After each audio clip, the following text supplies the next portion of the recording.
100 రోజుల మా ప్రభుత్వం పరిపాలన సాగించినటువంటి విధానంలో నియోజకవర్గ స్థాయిలో స్థానిక ఎమ్మెల్యేగా నా వంతుగా ప్రజలకు కొన్ని విషయాలు తెలియజెప్పాల్సినటువంటి బాధ్యత. అందులో భాగంగా గడిచిన 100 రోజుల్లో ఒక పాలసీ మ్యాటర్ కింద రియల్ ఎస్టేట్ మాటన మోసాలు చేసినటువంటి ఆస్తులను గుర్తించారు.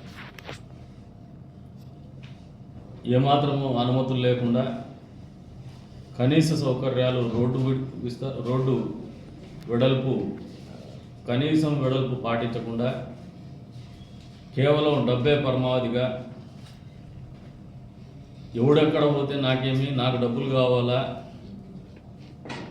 అడ్వాన్స్ ఇచ్చేసి గీతలు గీసేసి ప్లాట్లు అమ్మేసి ఆ డబ్బులతోనే భూమి కొనుగోలు చేయాలా, లాభం కూడా తీసుకోవాలనే లాభాపేక్షతో చేసినటువంటి కొంతమంది రియల్ ఎస్టేట్ పేరు మీద మోసాలు చేసేటువంటి వ్యాపారాలు చేసినటువంటి పనులకి పర్యావసనమే అన్ఆథరైజ్డ్ అన్అప్రూవ్డ్ లేఅవుట్స్. గ్రామ స్థాయిలో పంచాయత్ సెక్రటరీలు కావచ్చు, విఆర్ఓలు కావచ్చు, తహసీల్దార్లు కావచ్చు, ఉపేక్షించకుండా ముందుకు పోతాను. అంతే స్థాయిలో మున్సిపాలిటీలో కూడా పూర్తి స్థాయిలో ఇటువంటి కార్యక్రమాలకు ఫుల్ స్టాప్ పెట్టాలనే ఆలోచనతోనే ముందుకు పోతాను. ఈ క్రమంలో ఎవరైతే కొద్దిమంది ఈ ప్లాట్లు కొన్నారు, దీంట్లో మామూలుగా వ్యాపారస్తులు ఉండొచ్చు, సామాన్యమైనటువంటి సాధారణ కుటుంబాలకు చెందినటువంటి మధ్యతరగతి వాళ్ళు ఉండొచ్చు, ఉపాధ్యాయ వర్గాలు ఉండొచ్చు, ఉద్యోగ వర్గాలు ఉండొచ్చు, డాక్టర్లు ఉండొచ్చు, లాయర్లు ఉండొచ్చు, ఇంజనీర్లు ఉండొచ్చు. ఈరోజు నాకు ఒక ప్రశ్న ఎదురైంది. పేరు నేను ప్రస్తావించదలుచుకోవాలి. ఆయన చెప్పడం కూడా నాకు మంచిగా జరిగింది. ఏమంటానా సార్, నేను ఒక ల్యాండ్ గతంలో ఎక్కడో వేరే ఊర్లో కొన్నా, అక్కడ స్థానిక ఎమ్మెల్యే ఇబ్బంది పెడితే తర్వాత హైకోర్టుకు పోయేసి ఆ భూమి అమ్ముకొని ఆ డబ్బులు తెచ్చేసి ఇక్కడ కదిల్లో ఒక ఎవరో కాదు ఆ టీఎం మైనుని ఆయన దగ్గర భూమి కొన్నా, మీరేమో రోడ్లన్నీ లాగించేసినారు. వాస్తవంగా నేను టీఎం మైనుకో ఇంకోనుకో వ్యక్తిగతంగా రోడ్లు లాగించేలా ఇబ్బంది పెట్టాలనే ఆలోచనతో చేస్తున్నటువంటి పని కాదు. ఇవన్నీ కూడా గడిచిన 20 సంవత్సరాలుగా రాజకీయాల్లో ఉన్నాయి, గమనిస్తూనే ఉండాలి. ఎవరైనా మంచి చేయాలనే తలంపుతో రాజకీయాల్లోకి రావాలంటే స్థానికంగా నాయకులని చెప్పుకునేటువంటి దగాకోర్లు, మోసగాళ్ళు ఉన్నారు. వీళ్ళందరికీ వ్యాపారాలంతా ఇక్కడే, దుకాణం కమ్మకానే వ్యాపారాలు ఇక్కడే ఉంటాయి. ఆ వ్యాపారాలు కూడా ఏమి ఉండవు. మునమోపుల ఆస్తులు ఎక్కడైనా ఉంటే వాళ్ళు వాళ్ళ సాఫ్ట్ టార్గెట్ని చూజ్ చేసుకుంటారు. ఒక ముఠా ఉంది ఇక్కడ. క్రిస్టియన్ ఆస్తుల్ని ఎవడో చనిపోయినాడు ఒక విధవ తప్పు ఆకులానికి చెందినటువంటి వాడు ఒక తప్పు పని చేస్తే దాన్ని ఆసరాగా చేసుకుని ఈ ముఠా మొన్న చెప్పా, మాజీ ఎమ్మెల్యేలు కావచ్చు, మాజీ మంత్రులు కావచ్చు, చట్టంలో ఉన్నటువంటి లొసుగుల్ని ఎక్స్ప్లాయిట్ చేస్తూ అడిగేవాడు లేనటువంటి ప్రశ్నల్లో ప్రశ్నించలేరు ఎవరు అనే ఆలోచనతో ఇప్పటి వరకు పెద్ద ఎత్తున లూటు చేసినారు, 100 కోట్ల రూపాయలు. అదే రకంగా గుట్టలకు అసలు ఏమాత్రం సంబంధం లేని ఆస్తులకు కూడా గతంలో అధికారాన్ని అడ్డం పెట్టుకొని ప్రభుత్వాన్ని అడ్డం పెట్టుకొని ఎన్ఓసీలు తెచ్చేసి మేము పెద్ద షౌకారులు అని చెప్పేసి బిల్డప్ ఇస్తా ఉన్నారు. అంత మోసం. వీటిని రెగ్యులరైజ్ చేయాలా. ఈ పద్ధతులు కరెక్ట్ కాదు, ఊళ్ళో భావి తరాలకు మంచిది కాదు. మన తర్వాత కూడా మనుషులు బతుకుతారు ఇక్కడ, వాళ్ళకు కూడా అవసరాలు ఉంటాయి. ప్రభుత్వ భూములు అనేది వాళ్ళ అవసరాలు తీర్చడానికి కూడా భవిష్యత్తులో అవసరాల కోసం కూడా ఉండాలనే ఆలోచనతోనే నేను కూడా 2 నెలల క్రితమే ఒకసారి కలెక్టర్ గారితో కూడా డిస్కస్ చేయడం జరిగింది. అందులో భాగంగానే అన్అప్రూవ్డ్ లేఅవుట్స్ ఏవైనా ఉంటే కూడా మేము కఠినంగా వ్యవహరిస్తాము. చదువుకున్నటువంటి వాళ్ళు కూడా నన్ను ప్రశ్నిస్తా అంటే నిజంగా నాకు ఎక్కడికి పోతున్నాం అనిపిస్తాను. డబ్బు ఇన్వెస్ట్ చేసే ముందు ఎవరైనా లీగాలిటీ చెక్ చేసుకుంటారు. లీగాలిటీ చెక్ చేసుకొని ఈ రోడ్లు 19 అడుగులు ఉందా 20 అడుగులు ఉందా, ఈ 19-20 అడుగులు రోడ్లు వేస్తే మేము ఇక్కడ సైట్ కొంటే రేపు పొద్దున మేము ఇల్లు కట్టుకున్నా కనీస మౌలిక సదుపాయాలు ఉంటాయా ఉండవా, ఇటువంటి ఆలోచన లేకుండా కొనేసి ఈరోజు ఇబ్బంది పడుతూ ఉన్నాం. తమాష అనిపిస్తుంది. నేను కూడా వాళ్ళందరికీ చెప్తాను, యూఆర్ ఆల్ లర్న్డ్ పీపుల్. మీకు బాధ్యతగా వ్యవహరించాల్సినటువంటి అవసరం మీ మీద కూడా ఉంది. సామాజిక బాధ్యత ప్రతి ఒక్కరి మీద ఉంది. అందులో చదువుకున్నటువంటి వాళ్ళ మీద, ఉపాధ్యాయుల మీద, ఉద్యోగుల మీద మరింత ఉందనేది మర్చిపోవద్దని చెప్పేసి కోరుతూ ఉన్నాను. ముఖ్యంగా తక్కువ రేటుకి వస్తుంది కదా అని చెప్పేసి అన్అప్రూవ్డ్ లేఅవుట్స్, అనాథరైజ్డ్ లేఅవుట్స్లో మీరు కొనేదాని ద్వారా ఊరికి చెడ్డ జరుగుతుంది అనేది మీరు మర్చిపోతూ ఉన్నారు. మళ్ళీ మీ బిడ్డలు కానీ మన బిడ్డలు కానీ భవిష్యత్తులో ఇక్కడ బతికేటువంటి మానవాళి కానీ ఒక మంచి ఎన్విరాన్మెంట్లో బ్రాటప్ కండిషన్స్ బాగుండాలా అనే ఆలోచనని మనం దూరం పెడతాము. ఇది మనకెవరికి మంచిది కాదు. సామాజిక బాధ్యత లేకుండా చదువుకున్నటువంటి వాళ్ళు చేసి ఇంకా మరింత బాధ్యత రాహిత్యంగానే నేను అనుకుంటాను. ఇప్పటికి కూడా మీ అందరికీ మీ బాధను అడ్రస్ చేయాలనే ఆలోచనతోనే ఈ రోజున మీతో మాట్లాడాలనుకుంటాను.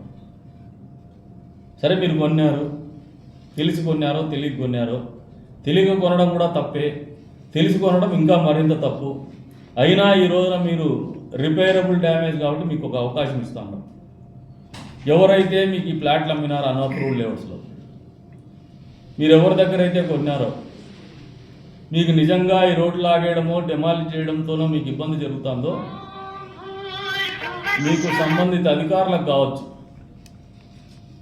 లేదంటే నా స్థానిక ఎమ్మెల్యేగా నా దగ్గరికి కావచ్చు, ఫలానా అప్రూవ్డ్ లేఅవుట్లో మేము ఇబ్బంది పడినాం మీ చర్యల ద్వారా అని చెప్పేసి రిప్రజెంటేషన్ తీసుకొస్తే, అది అన్అప్రూవ్డ్ అనాథరైజ్డ్ అయితే ఎవరు ఈ లేఅవుట్లు వేసినారో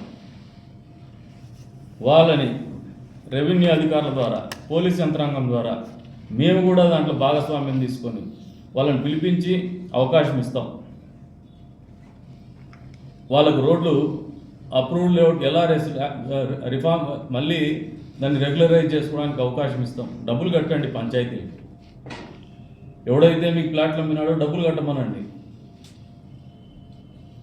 ప్రొవైడెడ్ ఆ భూమి చట్టబద్ధంగా ఉండాలా, న్యాయబద్ధంగా ఉండాలా.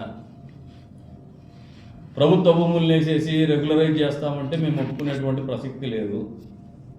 లేఅవుట్ల మధ్యలో ప్రభుత్వ భూములు ఉన్నా దాన్ని మీరు అమ్మినా క్రిమినల్ కేసులు పెడతాం ఖచ్చితంగా. మిమ్మల్ని ఉపేక్షించాం. ఈ డాక్యుమెంట్స్ అన్నీ కూడా ప్రొసీజర్ ప్రకారం పోతున్నాం. మేము ఎక్కడ కూడా ప్రజలందరికీ చెప్తాను, వ్యక్తిగత కక్షలో భాగంగా మిమ్మల్ని మేము సమిధలు చేయడం లేదు. మీరు ఇటువంటి అనాలోచిత నిర్ణయాలతో అసలు ఏమాత్రం బాధ్యత లేకుండా ఇటువంటి లేఅవుట్లో సైట్లు కొంటే అది బీ తప్పిదము. ఇప్పటికి కూడా మీరందరూ ఇబ్బంది పడకుండా మీకు ఒక సువర్ణ అవకాశం ఇస్తున్నాం. మీకు ఎవరైతే లేఅవుట్ పేరు మీద మీకు భూములు అమ్మినాడో ఆ లేఅవుట్ సర్వే నెంబర్తో సహా మీకు అమ్మినటువంటి వ్యక్తి మీద మాకు సమగ్రమైనటువంటి విషయాలు మాకు పొందపరచండి. దానికి పరిష్కారం మేము చూపిస్తాం.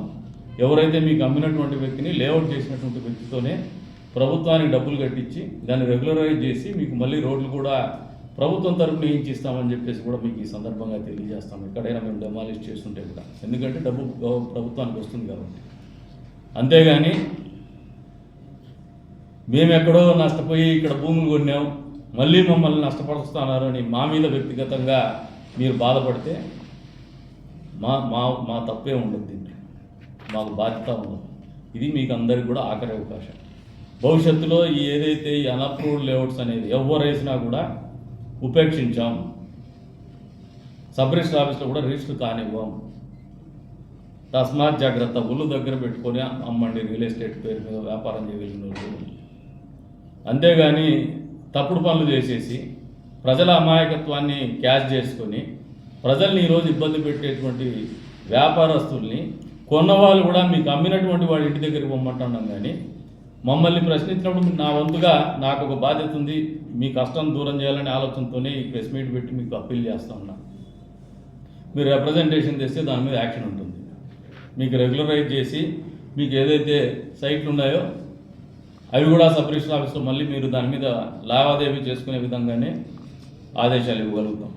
అంతేగాని మీరు అనాథరైజ్డ్ అన్అప్రూవ్డ్ లేఅవుట్స్ తీసుకొని దాని మీద అధికారులు చర్యలు తీసుకుంటే ఎమ్మెల్యేనో అధికారులనో మీరు తప్పు పడితే అది మీ తప్పు అవుతుంది, కానీ మా తప్పు కాదని చెప్పేసి తెలియజెప్తా ఉన్నాను.